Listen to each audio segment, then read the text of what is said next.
Hari ini kita akan mempelajari tentang arti penebusan atau eh, kita pakai tema ini aja ya. Makna perpindahan tabut perjanjian. Ini bagian yang kedua. Makna perpindahan tabut perjanjian. Jadi tabut perjanjian itu eh, merupakan penunjuk jalan, penunjuk arah bagi orang Israel.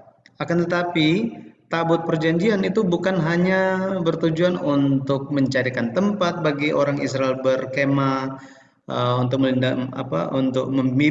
memimpin perjalanan mereka. Bukan hanya itu saja, tetapi tabut perjanjian juga melambangkan hadirat Allah di dalam mereka.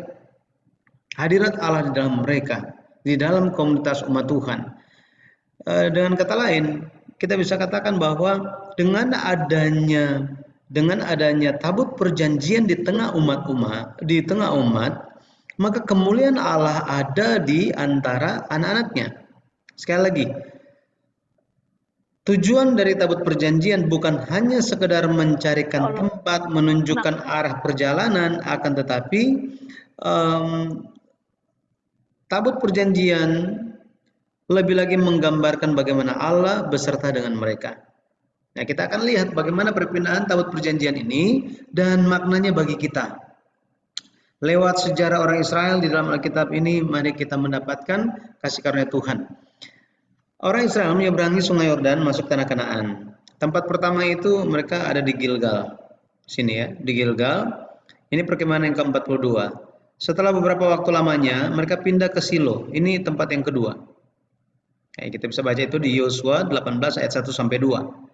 Jadi Gilgal, Silo ini merupakan dua tempat di mana tabut perjanjian Allah itu berdiam di dalam masa penaklukan tanah Kanaan. Itu kalau kita baca kitab Yosua ada di situ. Tetapi di zaman Nabi Samuel, jadi udah sekitar kalau kita lihat sekitar lebih dari 300 tahun telah berlalu, gitu ya. 300 atau sekitar 300 tahun telah berlalu. Tabut itu dirampas oleh orang Filistin dalam perang Afek. Ya, dalam perang Afek. Dan kita lihat minggu lalu kita telah belajar tentang tabut perjanjian dirampas oleh orang Filistin dalam perang Afek. Perang ini terjadi di tahun 1102 sebelum Masehi. Nanti bisa baca di 1 Samuel 4 ayat 1 dan ayat 11. Oke.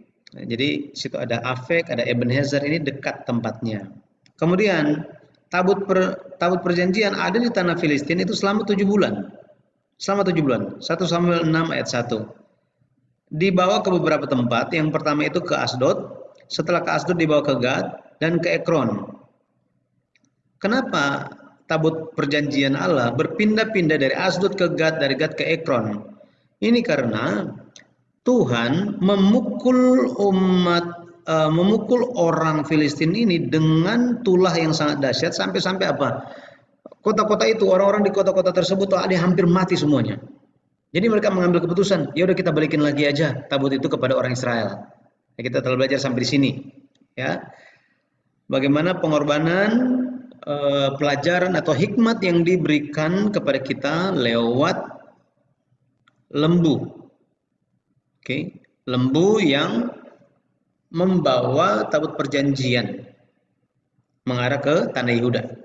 Sekarang coba kita lihat sama-sama. Bagian yang ketiga itu mengenai Bet Semes. Tabut tiba di Bet Semes. Di 1 Samuel 6 ayat 14 dikatakan bahwa ketika tabut tiba di Bet Semes, ada orang-orang yang melihat ke dalam tabut itu, terus dibilang ada 50.000 orang mati. Nah, ini sebenarnya ada beberapa terjemahan. Nanti coba lihat di sini. 1 Samuel 6 ayat 19 di dalam New King James Version dikatakan bahwa ini. Then he struck the men of Beth Semes because they had looked into the ark of the Lord. He struck 50,000 as 70 men of people. Ya, jadi kalau kita lihat di sini ditulisnya 70.000 katanya. Ya, 70.000. 70.000 kemudian bukan 70.000, 50.000 gitu ya. 50.000. 50.000 kemudian ada 70 orang gitu ya. Jadi 570 orang.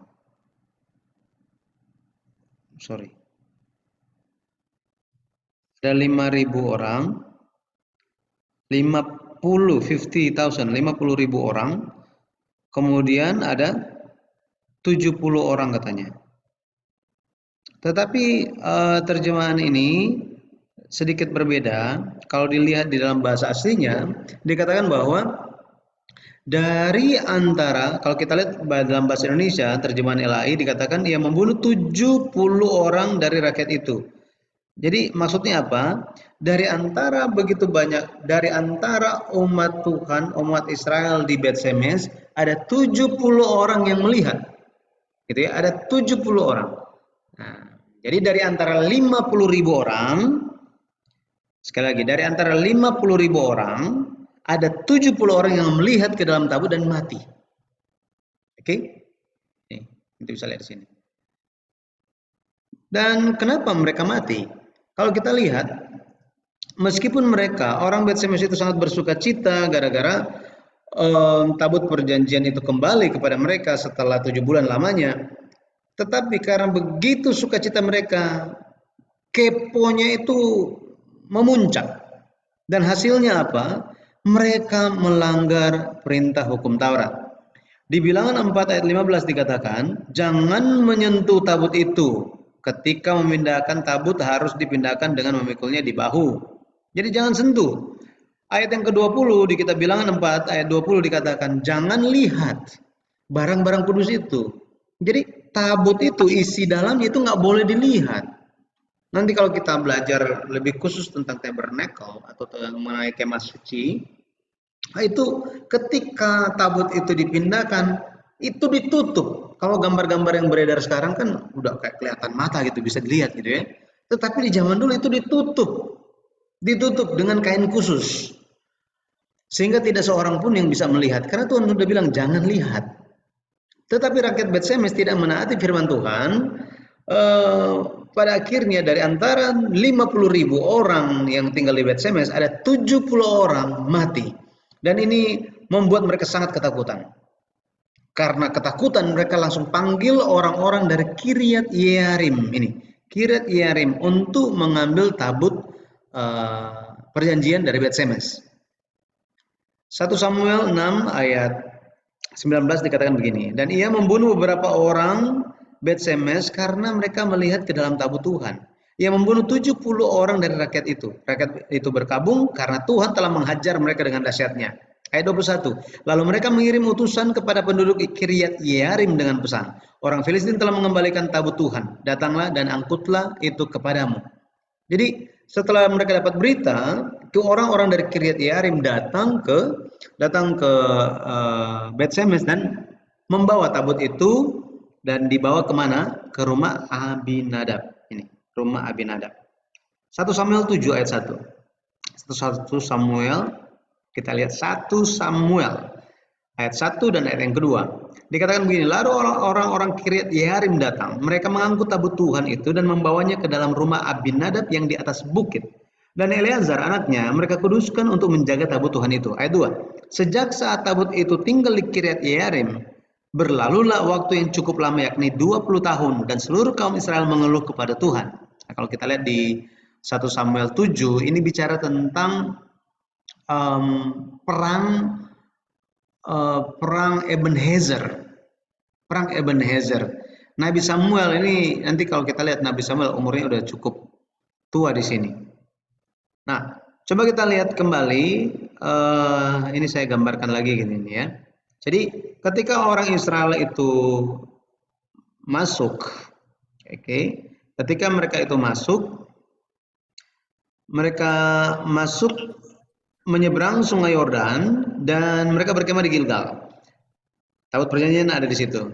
Mereka lakukan peperangan, setelah penaklukan Kanaan, mereka pindahkan tabut itu di Silo. Jadi ini di tengah-tengah Kanaan gitu ya.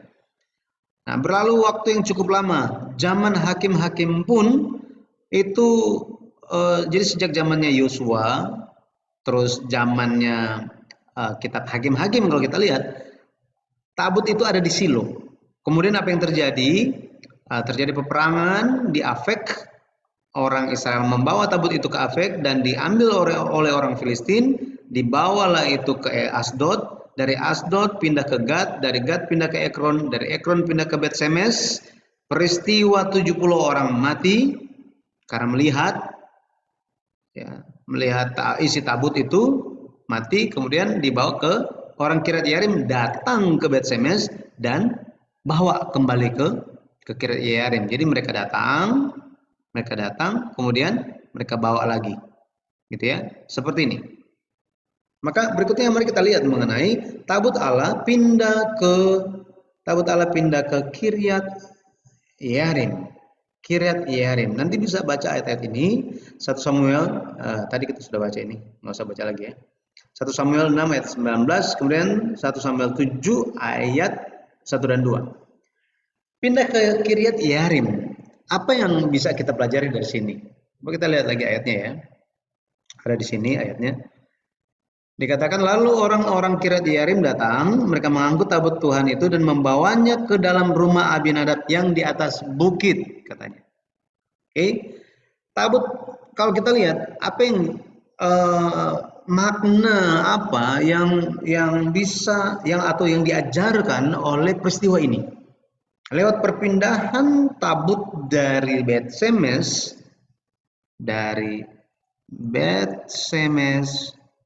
ke Kiryat Yearim. Ada pelajaran apa yang bisa kita dapatkan? Yang pertama, tabut pergi kepada mereka yang menginginkannya. Kan muncul pertanyaan begini, Yehuda itu begitu besarnya. Ini wilayah Yehuda itu dari sini, kalau saya itu lagi, wilayah Yehuda itu begitu luasnya. Ya, ini wilayah Yehuda ini begitu luas, ya, begitu luas. Akan tetapi dari wilayah Yehuda yang begitu luas demikian, kenapa orang Kiryat Yearim yang datang ambil? Kenapa orang Bet Semes kirim kabar kepada orang Kiryat Yearim? Di dekat sini tuh ada juga kota-kota yang lain, kota-kota Yehuda, gitu ya. Tetapi kenapa orang Bet Semes minta supaya orang Kiryat Yearim datang untuk mengambil tabut itu? Kita bisa lihat karena apa? Dari antara banyak orang, dari banyak kota yang mendambakan tabut perjanjian itu adalah orang Kiryat Yearim. Orang Kiryat Yearim. Kalau kita baca di 1 Samuel 7 ayat yang ke-1 dikatakan begini, lalu orang-orang Kiryat Yearim datang. Mereka mengangkut tabut Tuhan itu dan membawanya ke dalam rumah Abinadab yang di atas bukit. Di sini kata datang ini menunjukkan bahwa segera orang-orang Bet Semes ini datang, kan orang dari Bet Semes ini utusan-utusannya datang ke orang Kiryat Yearim. Setelah mereka dengar kabar itu, mereka langsung pergi. Jadi bukannya oh ya udah nginep dulu nanti besoklah kita pergi. Enggak seperti itu. Tetapi apa? Mereka langsung pergi. Langsung pergi ke Bet Semes dan setelah mereka tiba di Bet Semes, meskipun sementara berduka atas kematian 70 orang, mereka bilang apa? Oke, tugas kita ambil tabutnya dan bawa. Jadi langsung dibawa. Langsung dibawa ke Kiryat Yearim. Maka tabut Tuhan akan pergi kepada mereka yang menginginkannya, mereka yang mendambakannya. Dalam arti ini kita bisa pahami begini. Firman Tuhan itu akan pergi kepada siapa? Akan pergi kepada orang yang menginginkannya. Orang yang mendambakan firman Tuhan akan memahami firman Tuhan. Yang nggak mendambakan firman Tuhan nggak akan mengerti mau sampai kapanpun. Betul ya? Itu sebabnya kita bersyukur. Saya sangat bersyukur saudara-saudara semua bisa berkumpul, belajar bersama-sama. Kenapa? Karena kita sedang melatih diri kita untuk merindukan firman Tuhan. Karena kalau kita tidak merindukan firman Tuhan, pada akhirnya itu akan lewat begitu saja. Ya, lewat begitu saja. Dan kita akan menjalani kehidupan yang penuh kekosongan. Kita pikir kita menjalankan kehidupan yang aman-aman dan damai-damai saja, akan tetapi kita menjalankannya tanpa mengenal kehendak Tuhan. Ya, jadi kita perlu menjadi orang-orang yang mendambakan firman Tuhan. Maka firman itu akan datang kepada kita. Mazmur 107 ayat 9 dikatakan apa? Mazmur 107 ayat yang ke-9 dikatakan, sebab dipuaskannya jiwa yang dahaga dan jiwa yang lapar dikenyangkannya dengan kebaikan. Jadi ketika kita haus akan firman Tuhan, maka pada keluarga, bisnis, gereja kita itu akan diberikan firman Allah. Firman Allah ini firman Allah yang apa sih? Firman Allah, firman dari Allah yang menciptakan alam semesta. Jika kita ada firman hidup ini, jika ada Allah di dalam kita, maka ketika kita memohon di dalam doa, Allah pun akan menyelesaikan setiap permasalahan kita. Makanya kita perlu firman Tuhan, kita perlu iman. Oke? Jadi karena orang Kiryat Yearim mendambakan tabut Tuhan, maka tabut Allah pergi kepada mereka. Tabut Allah pergi kepada mereka. Jadi saya berdoa dalam nama Tuhan Yesus Kristus kita semua menjadi orang-orang yang merindukan, mendambakan firman Allah. Amin. Jadi kita harus mendambakan Tuhan, merindukan untuk beribadah di hadapan Tuhan. Oke.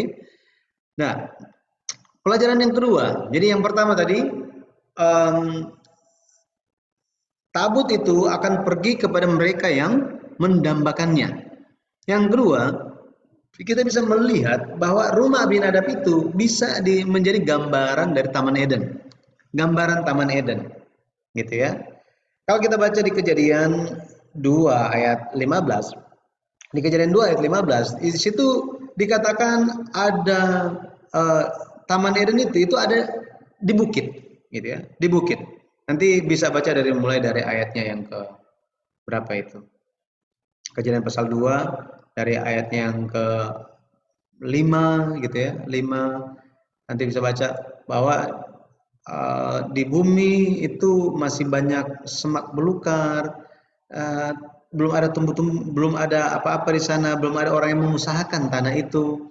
Kemudian Tuhan membuat taman, ya, sebuah taman di Eden, gitu, di Eden.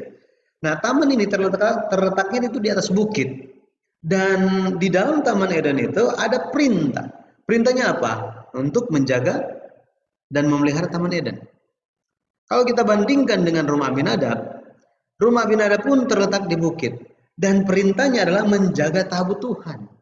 Menjaga, kata menjaga sama. Ya. Yang digunakan di sini sama. Syamar. Jadi kan harus menjaga taman. Harus menjaga, Tuhan memerintahkan mereka untuk menjaga dan memelihara taman itu. Menjaga, syamar. Di 1 Samuel 7 ayat 1 pun mereka menjaga. Jadi syamar.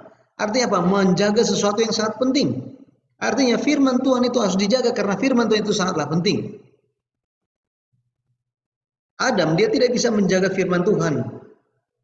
Jadi ini bukan hanya sekedar makan gitu ya. Bukan, tetapi pada dasarnya kita harus lihat dosa Adam adalah ketika dia tidak taat kepada firman Tuhan, ketika dia tidak menjaga firman itu dalam diri dia. Nah, bagi kita hari ini pun kita perlu untuk menjaga firman Allah. Ini kan kalau kita baca di 1 Samuel 7 ayat 1, tabut perjanjian itu dibawa ke rumah Abinadab. Abinadab artinya bapakku layak dihormati. Bapakku layak dihormati. Jadi dengan kita sementara belajar maknanya ya, makna penebusannya bagi kita apa? Dengan kita menjaga firman Allah, menjaga Taman Eden hati kita, maka pada akhirnya kita sedang menghormati Bapa. Kita sementara menghormati Bapa. Oke? Kita harus menjaga firman Tuhan. Jadi dari antara banyak kota, hanya orang Kiryat Yearim yang mendambakannya. Hanya mereka. Itu sebabnya tabut Allah pergi ke rumah Abinadab. Ya, seperti ini. Sekarang, berapa lama tabut itu ada di Kiryat Yearim? Berapa lama tabut itu ada di rumah Abinadab? Kalau kita lihat dari Bet Semes, ini kan dari Bet Semes pergi ke Kiryat Yearim kan, itu di akhir 1102 sebelum Masehi. sampai perang Ebenezer itu telah berlalu sekitar 20 tahun katanya kan. Ini 1 Samuel 7 ayat 2. Sejak tabut itu tinggal di Kiryat Yearim, berlalulah waktu yang cukup lama, yakni 20 tahun. Gitu ya, 20 tahun. Artinya apa? Perang Ebenezer yang di 1 Samuel 7 ayat 2, ayat 2 dan seterusnya, itu ada ada itu terjadi pada tahun 1082 sebelum Masehi. Karena ini sebelum Masehi, berarti dari 1102 itu berkurang gitu ya. Itu mundur 20 tahun. Karena ini sebelum Masehi, dia menurun gitu ya, berkurang tahunnya. Itu di tahun 1082 sebelum Masehi. Nah, kalau kita baca 1 Samuel 7 ayat 14 dikatakan, dan kota-kota yang diambil orang Filistin daripada Israel kembali pula kepada Israel, mulai dari Ekron sampai Gad, dan orang Israel merebut daerah sekitarnya dari tangan orang Filistin. Antara orang Israel dan orang Amori ada damai. Jadi Ekron dan Gad itu kan dimiliki oleh orang Filistin kan? Tetapi dalam perang Ebenezer ini pada akhirnya Ekron dan Gad ini dipulihkan menjadi milik Israel. Nah, kemudian kita lanjut. Kita mau lihat berapa lama gitu ya, berapa lama tabut itu berpindah-pindah sampai pada akhirnya tabut itu kembali ke tempatnya. Tempat yang diinginkan Tuhan gitu ya. Sejak perang Ebenezer tahun 1082 sampai Daud menjadi raja di Yerusalem, raja di Yerusalem itu kalau kita lihat Daud jadi raja di Yerusalem itu 1003 sebelum Masehi. Ya, jadi kalau saya tulis lagi seperti ini. Jadi dari 1102 SM, betul ya? Kemudian udah berlalu berapa? 20 tahun kan? 20 tahun. Sampai perang Ebenezer. Perang Ebenezer itu di 1082. Oke. Jadi di 1102, akhir 1102 SM ini tabut itu ada di rumah Abinadab di Kiryat Yearim. Kemudian berlalu 20 tahun, kemudian berlalu lagi sampai Daud menjadi raja di Yerusalem di 1003 sebelum Masehi. Maka kalau kita lihat ini, gitu ya, kalau kita lihat ini, maka ada sekitar 99 tahun 6 bulan tabut itu ada di rumah Abinadab. Lama sekali ya? Hampir 100 tahun. Hampir 100 tahun. Sampai Daud memperhatikannya dan memindahkannya ke Yerusalem. 2 Samuel, coba kita lihat. 2 Samuel 5 ayat 4 sampai 5. Dikatakan, Daud berumur 30 tahun pada waktu ia menjadi raja, 40 tahun lamanya ia memerintah. Di Hebron ia memerintah atas Yehuda 7 tahun 6 bulan, dan di Yerusalem ia memerintah 33 tahun atas seluruh Israel dan Yehuda. Jadi nanti kita akan hitung bersama-sama berapa lama tabut itu sampai berapa lama waktu itu telah berlalu sampai tabut Allah itu diperhatikan. Dan yang memperhatikannya siapa? Daud. Ya, Daud yang memperhatikannya. Oke. Jadi tabut ada di rumah Abinadab itu udah sekitar berapa? 99 tahun 6 bulan. Nanti kita akan hitung detail secara total, tetapi dari sini kita bisa lihat gitu ya.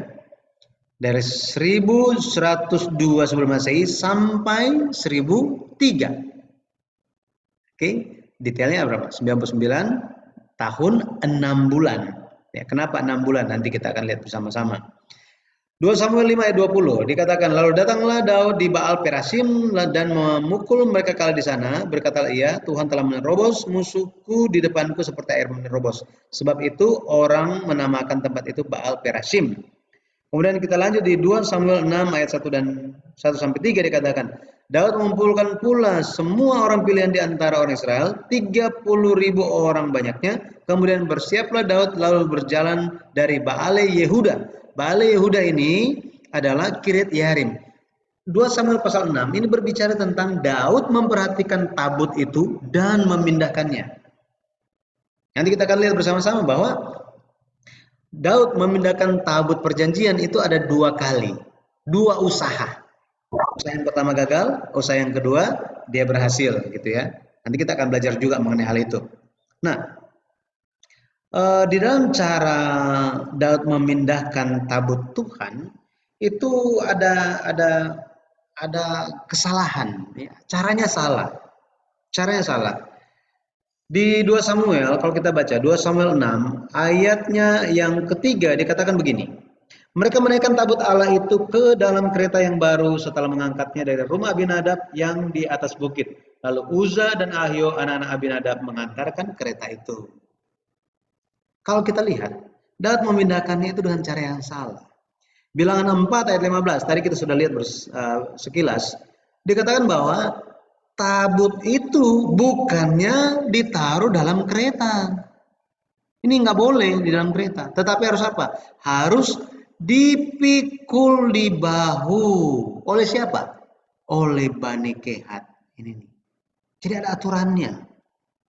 Tetapi dalam hal ini kalau kita lihat, nanti kalau kita baca terus gitu ya, 1 Samuel 6 ayat 1 dan ayat 1 sampai ayat 1 dan seterusnya, tabut itu sementara mengarah ke Yerusalem, tiba-tiba bukan tabut, sapi-sapi itu, lembu-lembu itu belok gitu ya, berbelok sampai hampir jatuh ke selokan gitu, hampir jatuh mereka, udah mulai tergelincir.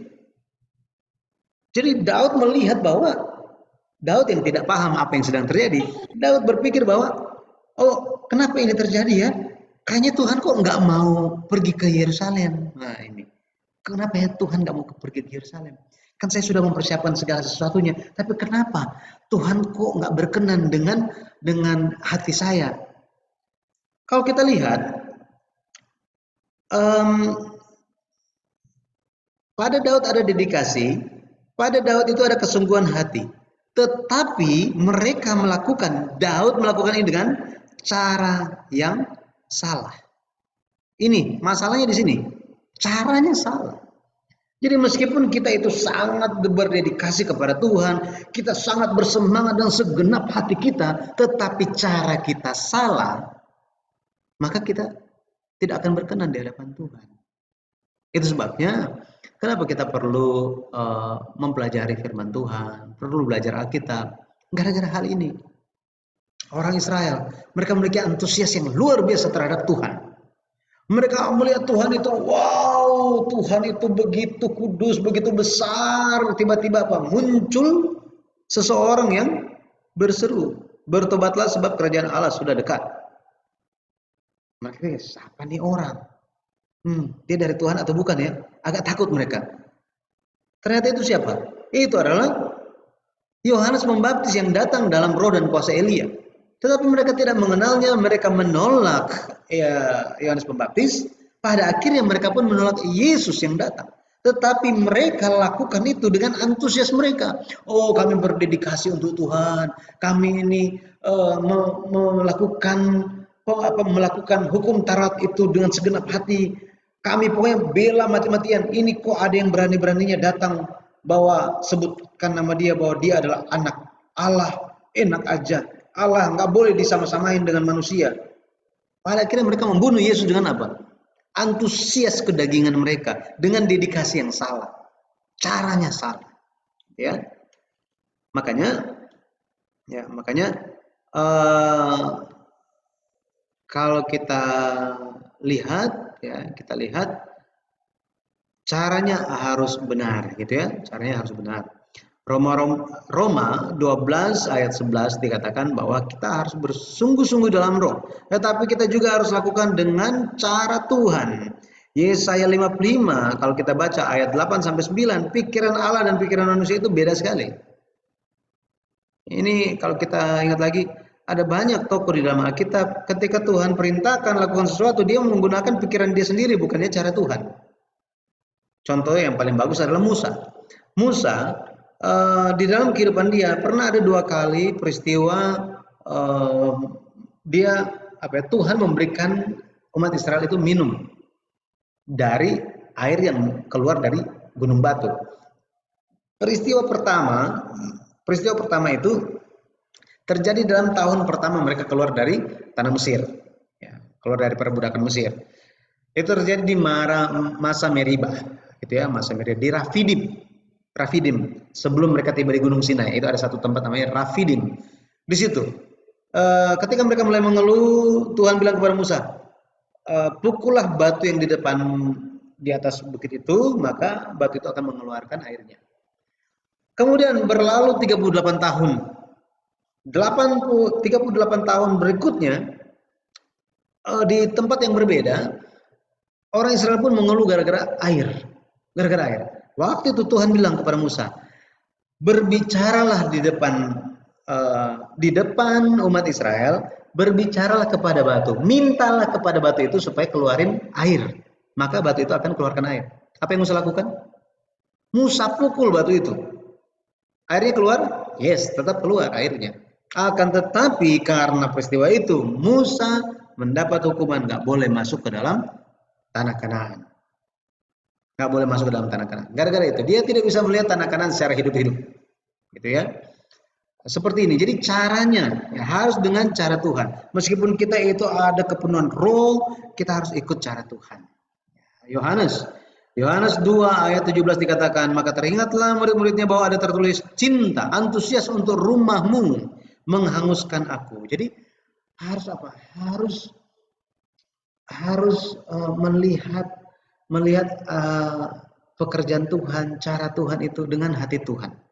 Tetapi jangan cuma memiliki hati Tuhan saja, tetapi dengan cara Tuhan. Ya, cara Tuhan. Hari ini kita belajar bahwa sekitar 99 tahun tabut itu berdiam di rumah Abinadab. Di rumah Abinadab. Pendeta Abraham Park, penulis seri sejarah perubusan, telah mencatat mengenai hal ini, mengajarkan mengenai hal ini khususnya di buku yang ketiga. Mungkin sudah ada yang memiliki buku sejarah perubusan seri yang ketiga, nanti baca di bagian tengah itu ada, gitu ya. Berapa lama tabut itu ada di rumah Abinadab? Di breakdown lebih jelas lagi di buku yang ke-9, jadi lompat 6 buku, gitu ya. Nah, kita sementara bahas ini. Jadi Pendeta Abraham Park mempelajari dengan detail, membaca firman Tuhan, berdoa kepada Tuhan, dan pada akhirnya Tuhan menyingkapkan, mencerahkan hati dan pikirannya sehingga dia bisa melihat segala sesuatunya, dan angka-angka yang dihindari oleh banyak ahli teologi, pendeta-pendeta, kalangan kekristenan, itu menjadi suatu hal yang sangat berharga. Kenapa? Lewat angka-angka ini kita bisa tahu. Betul kan? Kita bisa tahu. Oh, kenapa Daud itu disebut sebagai orang yang mengejar hati Allah, yang berkenan di hati Allah. Kenapa? Bukan hanya ketika dia itu sementara dikejar-kejar oleh Saul, mau dibunuh, dia lari ke sana sini, sana sini, sana sini. Oh, tanya Tuhan, Tuhan, saya mau pergi kemana? Saya lari ke sana boleh nggak? Bukan hanya itu saja. Akan tetapi secara khusus ini kalau kita lihat dengan tema ini, bahwa tabut perjanjian yang sudah hampir 100 tahun, 99 tahun 6 bulan ada di rumah Abinadab, tidak diperhatikan dengan baik sampai siapa muncul? Daud muncul. Ketika dia menjadi raja atas seluruh suku, 12 suku, ya, raja atas Yehuda dan juga atas seluruh Israel, hati dia apa? Tergerak untuk memperhatikan itu. Untuk melakukan apa? Memindahkan tabut Tuhan ke Yerusalem. Seperti itu. Jadi ini bukannya muncul tiba-tiba, tapi karena apa? Benar dia mengharapkan. Makanya kita ada lagu satu hal yang kurindu, berdiam di dalam rumah. Betul kan? Nah, ini kerinduan Daud. Jadi firman pergi ke tempat yang merindukannya. Saya berdoa dalam nama Tuhan Yesus Kristus, semoga kita bisa menjadi orang-orang yang mendambakan firman Tuhan. Pada akhirnya firman Tuhan bekerja di dalam hati kita dan melancarkan setiap kehidupan kita. Haleluya. Amin. Tuhan memberkati. Sampai di sini ada yang mau